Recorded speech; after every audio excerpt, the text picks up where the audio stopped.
No. I'm a man. I can admit when I was wrong about something.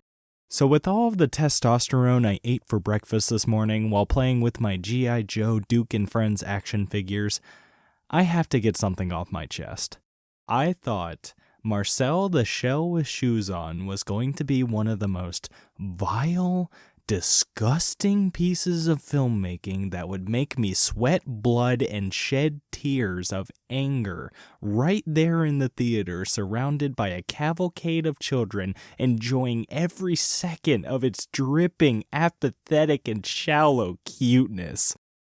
Turns out it's actually one of the best movies of the year. There's a common trend within big blockbuster movies that has violently burrowed under my skin for the past couple of decades, and that is the artificial usage of cuteness, innocence, and quirkiness within character writing. Characters upon characters have been slung out the back door of rat-infested Hollywood screenwriting rooms, which only seem to be there to manipulate the audience with little to no work put into their creation. The Porgs from Last Jedi, Gunther from Sing, frickin' Pete from Space Jam 2, these characters all come across as frustrating because they ultimately inspire the exact opposite reaction than the one intended for me. If Wes Anderson made an hour-and-a-half movie that was literally nothing but a bunch of puppies, kittens, maybe even a chinchilla thrown in there with a dash of capybara, I would imagine that many people would not only be taken aback by this, but rather annoyed that he pretty much just spent 90 minutes basically whipping out stock photos of animals and tried to call that filmmaking.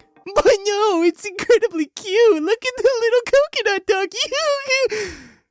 It really doesn't excuse the fact that it's kind of low effort and underdeveloped in my eyes. A term to refer to these type of characters is one that I heard spoken by I Hate Everything on his Jar Media podcast, Dibby. So thanks for that one, chaps. I'll be making good use of the stolen property throughout this video. Of course, there have certainly been specific dibbies that don't send me straight into the corporeal realm through nothing but sheer unadulterated anger and sadness. Toothless from How to Train Your Dragon being a great example of this. However, when I caught wind of this dibby movie through the fatal frame of trailers presenting this cute, happy-go-lucky little chestnut talking in a sweet voice and teaching me the meaning of friendship, I thought, maybe I should just stick my hand in a blender for fun instead. Boy, was I wrong.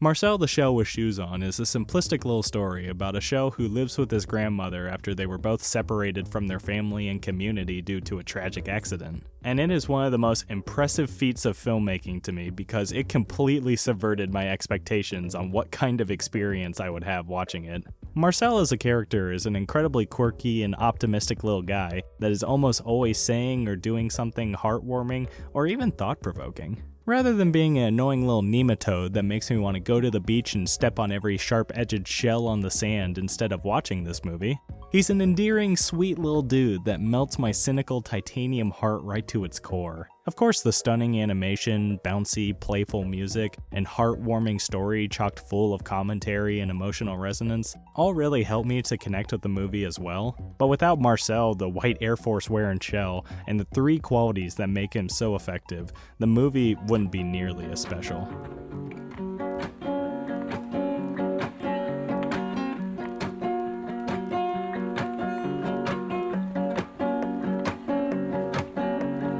The movie itself is being presented in the style of a documentary being filmed by a hobbyist living in the house with Marcel, and this interview style of writing really helps to make the long rambling from Marcel seem so genuine. One of my favorite qualities that separates him from the vast majority of deplorable dibbies out there is the fact that he isn't a Mormon golden retriever that shies away from even the slightest bit of negativity at all costs. An annoying trend with a lot of the aforementioned characters is the fact that these writers seem so unabashedly terrified of making them say or do anything even close to negative.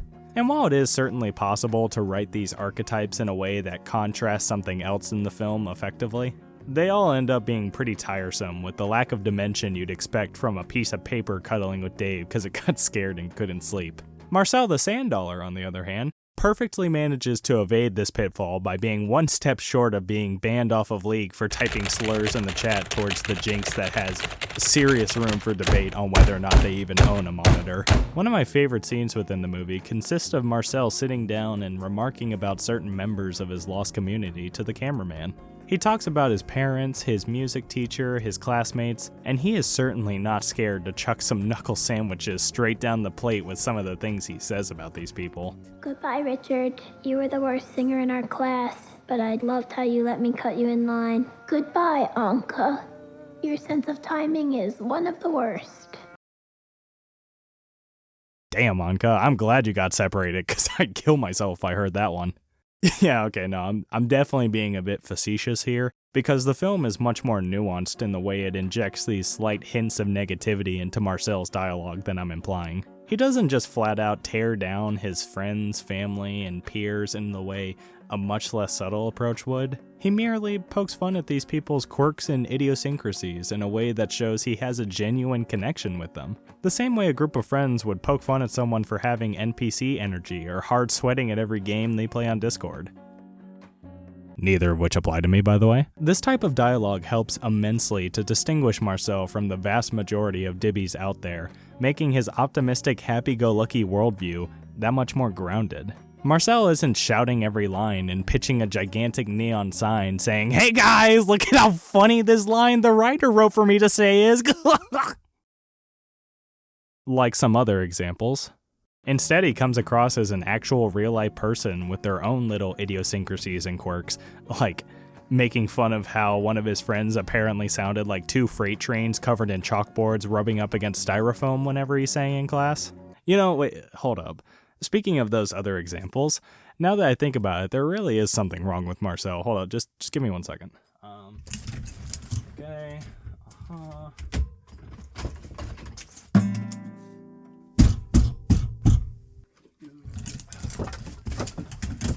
Okay.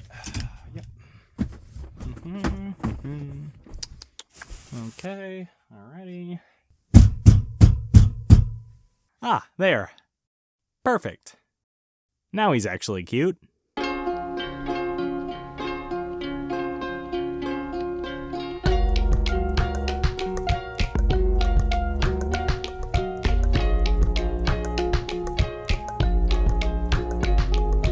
Character design almost strikes me as a bit of a lost art when it comes to modern animation. While I would definitely agree that this is a bit of a pessimistic take, whenever designs are able to be greenlit, such as this, or this, or even this. Whenever these hate crime scumflummers are allowed to be projected onto silver screens for thousands of millions across the world, I feel like this take has at least a little bit of merit attached to its hip. One of the biggest issues I have with modern cute character design is that they always seem to focus on taking the most cliched and done-to-death strategies to make these characters visually appealing.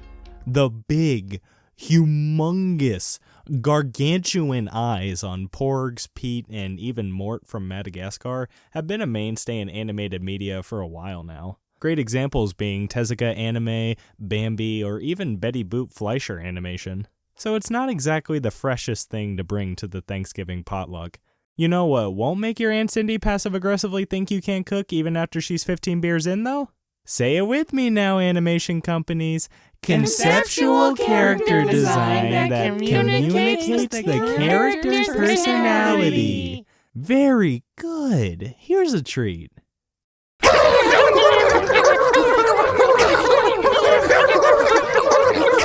And hey, some fantastic news for us.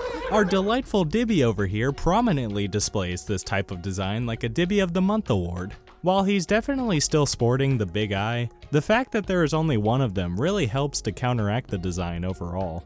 The technique of character design slapping on a singular eye to convey innocence certainly isn't anything new, but it's certainly better than sticking an air pump into the two eyes for 5 hours straight like everyone else seems to be obsessed with doing. Although, Marcel doesn't just stop his murderous rampage of being just a well-designed little bro there, cause there's actually a pretty clever and subtle edge to his design.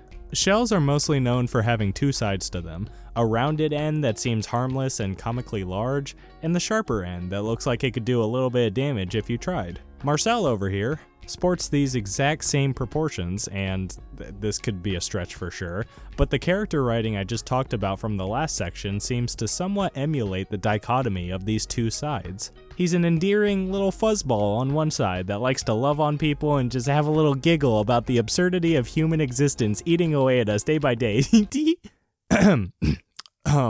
While on the other side, he's also not afraid to challenge opposition and infuse a little bit of negativity into his speech. This kind of cleverness and genuine cuteness is such a breath of fresh air and just filled my little heart to the brim after watching it. Not to mention the voice performance coming from this little sand dollar is, kind of the cutest thing in the world. I actually like the concept of having a dog. Oh god, I can smell his face. But I just tie a hair to a piece of lint and I drag it around. I love you. Come with me. Come. Jenny Slate voices Marcel, and she does a fantastic job of putting a nice little spin on the typical high-pitched innocence of a character like this. A lesser director would either have this character raised an ear-piercing 25 octaves for no reason whatsoever, or have them be voiced by James Corden. That's what I say to you. Jenny, on the other hand, not only emphasizes certain inflections throughout the film that give Marcel just so much personality, but she even makes him sound like he's almost struggling to speak the whole time. And again, this is 100% the kind of thing I feel like I should have unadulterated rage towards. But there's just something so wholesome about an intelligent, based little shell that still seems like they're struggling to speak while clearly answering the question of why I've been depressed for the past 2 years. Well, what's the next part? No. I'm not even gonna try that. Just roll the transition.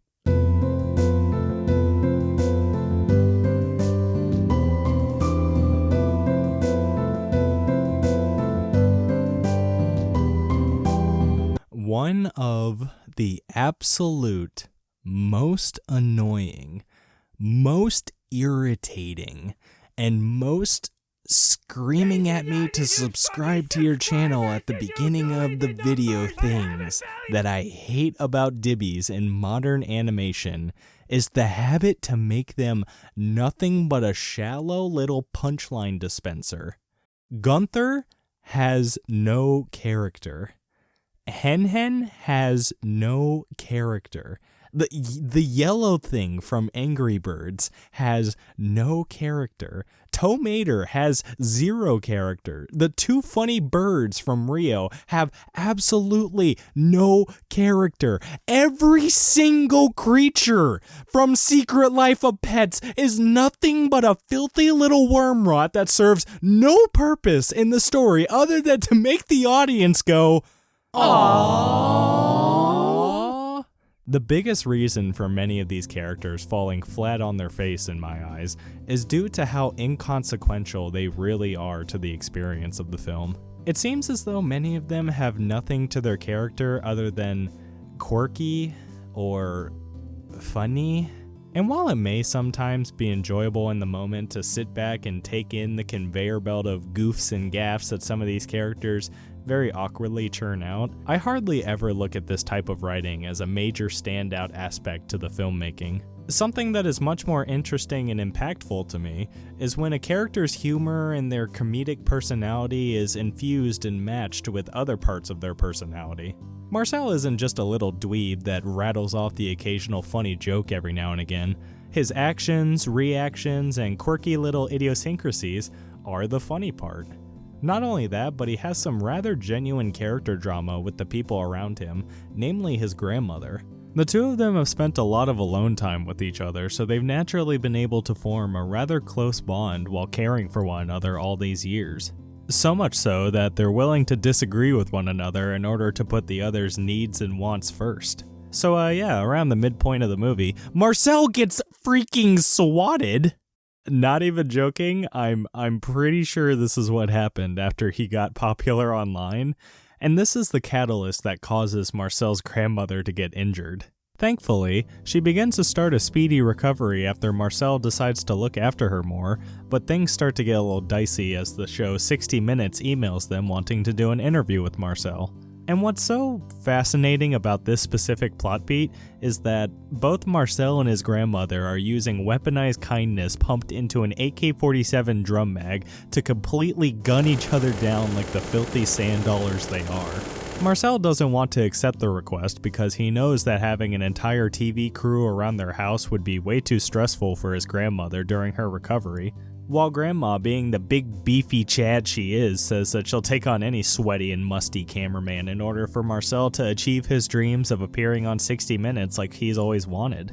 Both characters want what they believe is best for the other person, but what's best for the other person goes completely against what's best for them. This is the kind of portrayal of kindness that echoes reality so vividly in a way that grounds these two characters 50 feet into the ground. Any lesser Dibby character when met with this situation would cave immediately under pressure due to them almost always being constructed with absolutely no agency. Theodore from Alvin and the Chipmunks, for example, would never even dream of pushing back against anything said by the other monks. Oh, well, I feel like maybe you shouldn't inject yourself with a third heroin needle, Alvin, but I guess you are under a lot of stress from fame and stardom, so I guess it should be okay. Marcel, on the other hand, fights tooth and shell against his grandmother in order to keep her health as a top priority in this moment of illness for her. The humanistic writing here is one of my favorite aspects that leads to Marcel being such a genuine little creature. And he isn't this spineless little mutt that can't make decisions for himself or exhibit even the tiniest amount of chest hair while speaking to the ones he loves. Thank you so much for watching. Please support this little guy, and please stop writing dibbies with Black Air Force energy into your kids' movies. It's kinda cringe.